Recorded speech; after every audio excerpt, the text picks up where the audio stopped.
या ठिकाणी मी तुमचं सगळ्यांचं अभिनंदन करतो। राष्ट्रसंत तुकडोजी महाराज नेमके काय होते? संतांच्या विचाराचा, त्यांच्या साहित्याचा आणि या सगळ्या गोष्टींचा जर विचार केला तर महाराजांच्या साहित्याची एक वेगळी ठेवण मी तुम्हाला सांगतो। तुकडोजी महाराजांचं साहित्य वेद आहे। तुम्हाला चुकीचं वाटलं असेल, मी सिद्ध करतो। वेद कशा अर्थाने आहे? वेद या अर्थाने आहे की माझ्या घरातली मला असलेली वेदना, तुमच्या घरात तुम्हाला असलेली वेदना, माझ्या गावातली वेदना, महिलांच्या मनातली वेदना, तुमची आमची वेदना ज्या साहित्यातून झळकते ते साहित्य खऱ्या अर्थानं वेद आहे। असं साहित्य तुकडोजी महाराजांनी लिहिलं, म्हणून ते वेद आहे। महाराजांकडे गेले लोक आणि महाराज आम्हाला तुमचा वाढदिवस साजरा करायचा आहे। 30 एप्रिल महाराजांचा जन्मदिवस, आम्हाला तुमचा वाढदिवस साजरा करायचा आहे। महाराज भजन लिहितात, ग्राम जयंतीवर भजन लिहिलं महाराजांनी। पहा मी तुम्हाला कुठं घेऊन चाललो। अंबानी नावाचं एक माणसाचं कुटुंब मुंबईला राहते, त्या माणसाच्या बायकोचा वाढदिवस होता। मालेकर दादा, तुम्हाला काकूच्या वाढदिवसाची तारीख माहित आहे का? नांदे काकाजी, आपल्याला तारीखही माहित नाही ना। पण अंबानीच्या बायकोचा वाढदिवस होता, त्यांनी त्याच्या बायकोच्या वाढदिवसासाठी एक प्रेझेंट घेतलं, एक बक्षीस घेतलं। ते होतं 260 कोटी रुपयाचं एक विमान। त्याच्या मुलाच्या लग्नाची पत्रिका वाटल्या। आपल्या गावात आली असेल का? आपल्या इकडे नसेल आली। त्याच्या लग्नाची एक पत्रिका, असं म्हणते का 1.5 लाखाची पत्रिका होती। एक पत्रिका मावशी, कशी 1.5 लाखाची? इथून मुंबईला जायचं, एअर कंडिशनचं तिकीट प्लेनचं, तिथून 5 स्टार हॉटेलचं बुकिंग, सगळं त्या पत्रिकेत, तुमच्या कारच्या पार्किंगच्या लायसन्स, सगळ्या गोष्टी सहित 1.5 लाखाची एक पत्रिक होती। महाराजांचं चिंतन पहा कसं आहे। या देशामध्ये एक माणूस एवढा श्रीमंत आहे की जो 260 कोटी रुपयाचं विमान बायकोच्या वाढदिवसावर प्रेझेंट देऊ शकते। त्याच्या मुलाच्या लग्नाची एक पत्रिक 1.5 लाख रुपयाची राहू शकते। त्याच देशामध्ये यवतमाळ जिल्ह्यातल्या महागाव तालुक्यामध्ये राहणाऱ्या साहेबराव करपे नावाचा शेतकरी माणसाला पोरांना शिकवण्या एवढी सुद्धा पैसे त्याच्याजवळ नाही आहे। कुटुंबासहित पवनारला जाते, डबा खायचा घेऊन जाते, त्या खाण्याच्या डब्यामध्ये विष काढून बायको लेकरांना खाऊ घालते। लेकरा बायकाचे सरण त्यांचे मृतदेह पाहिल्यानंतर तेच विष स्वतः पिते आणि आत्महत्या करते। ही या देशाची विषमतेची दरी आहे। ही वेदना, ही घटना घडायच्या 50 वर्ष अगोदर राष्ट्रसंतांना समजली आणि स्वतःच्या वाढदिवसावर गीत लिहिताना ते लिहितात की एकाच्या महालात फुलता ती बागा, दुसऱ्यास धड नाही राहण्यास जागा, तो अन्नासाठी फिरतो नागवा, हा घ्या ग्रामजयंतीचा मंत्र घ्यावा नवा। हा मंत्र देणारा राष्ट्रसंत तुकडोजी महाराज, त्यांना त्यांचा मोठेपणा नको आहे, त्यांना तुमच्या जीवनात तुमचा मोठेपणा झालेला पाहायचा होता। हे राष्ट्रसंत आहे, लक्षात ठेवा।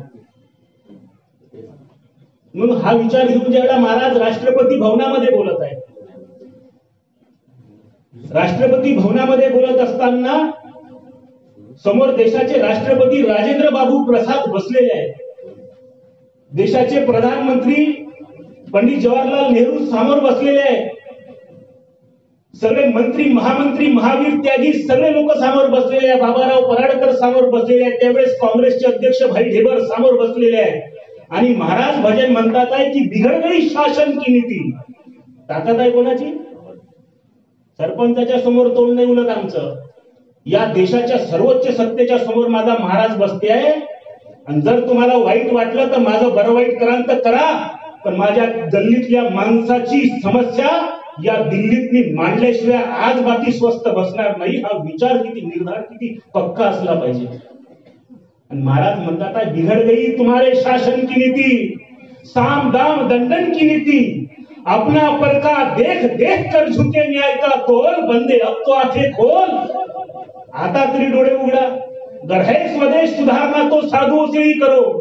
मंत्री महामंत्री सभी आदर्श जीवन आचरो, सभी धकेले लोग पर खुद पर ना कोई ख्याल दे, तब तो देश सुधरेगा नहीं चाहे कोई व्याख्या न दे, चाहे कोई व्याख्या न दे. हा महाराजांचा विचार ज्यावेळी त्यांनी ऐकला आणि महाराजांचा आभार मानण्यासाठी कोण आलं? राजेंद्र प्रसाद राष्ट्रपती आले आणि ते भाषणात काय बोलले लक्षात ठेवा माऊली. या देशाचे पहिले राष्ट्रपती बोलले कि महाराज हमने आपके बारे में बहुत कुछ जान चुके हैं. हमें मालूम है कि गुरुकुंज आश्रम में आपने बीमारियों के इलाज के लिए बड़ा अस्पताल चलाया है, श्रमदान करके देहातों को उन्नत करने का काम आपने किया है, सड़कें बनाए, शौचालय बनाए. इतना ही नहीं, जब अंग्रेजों के खिलाफ स्वाधीनता संग्राम छिड़ चुका था तो उस धकधकते यज्ञ कुंड में भी आपने काम किया था, ये हम जानते हैं. और तुकडोजी महाराज के बारे में जब मैंने जाना तब मैंने ये समझा कि कोई संत धर्म का काम करता है, ये हमने आज तक हमें मालूम था. कोई संत अध्यात्म का काम कर सकता है, यह भी हमें मालूम था. लेकिन कोई संत राष्ट्र का भी इतना बड़ा काम कर सकता है, ये हमने तुकडोजी महाराज के स्वरूप में आज पहली बार देखा. आज हमने पहली बार देखा. पुढचं वाक्य ते म्हणाले, इसीलिए तुकडोजी महाराज आप केवल संत तुकडोजी महाराज नहीं बल्कि आप राष्ट्र संत तुकडोजी महाराज हो आणि राष्ट्र संत पदवी बहाल केली. आणि हा एवढा मोठ्या उंचीला पोहोचलेला महात्मा या विश्वातल्या सगळ्या धर्माच्या लोकांनी एकत्रित यायचं ठरवलं. जगामध्ये जेवढे जेवढे धर्म म्हणून निर्माण झालेले असतील, जेवढ्या जेवढ्या धर्मगुरू असतील, जेवढे जेवढे धर्मशाखा म्हणून असतील, हे सगळ्यांनी जपानला एकत्रित यायचं ठरवलं.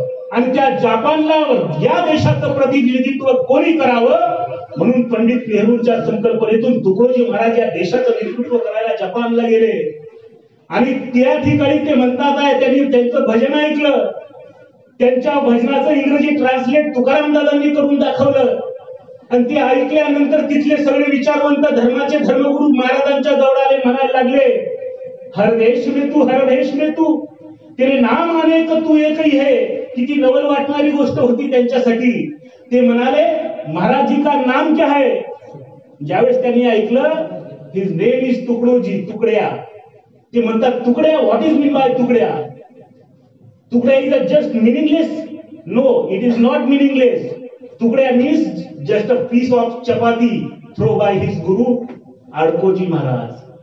माझ्या गुरुनी मला भाकरीचा तुकडा म्हटलं आणि माझ्या गुरुनं म्हटलेला भाकरीचा तुकडा जरी असन, तुमच्या दृष्टिकोनातून लहान असन, पण राष्ट्रपतीने दिलेल्या पदवीपेक्षा मला माझ्या गुरुनं तुकडा म्हटलं तरी मला महत्वाचं वाटते. माझ्या गुरुचं नाव आहे आणि ते मी जीवनभर स्वीकारलं. तुकड्या, ते नाव मी स्वीकारलं. एवढी श्रद्धा. मग त्यांनी म्हटलं, त्यांनी भाकरीचा तुकडा का म्हटलं, भाकरच का म्हटलं नाही. ते म्हणे, ये भाकर का टुकड़ा है बस, फिर भी इतना काम कर गया. अगर पूरी भाकर होती तो पता नहीं क्या क्या कर जाता है. काय सांगावं त्या माणसाच्या बद्दल. मी एक वेळा नेटवर लिहिलं की रंकराव पंडित भिकारी. कोणाकोणाचा विचार केला या माणसाने. रंकराव पंडित भिकारी सबको सुख दिलवाने. राष्ट्रवंदनेत लिहिलं. काय सुटलं त्याच्यातून. मी नेटवर लिहिले, इंटरनेटवर हे वाक्य ज्यावेळेला लिहिलं, इंग्लंडच्या एका हिल्डा कॅलप नावाच्या बाईचा मला मेसेज आला वापस.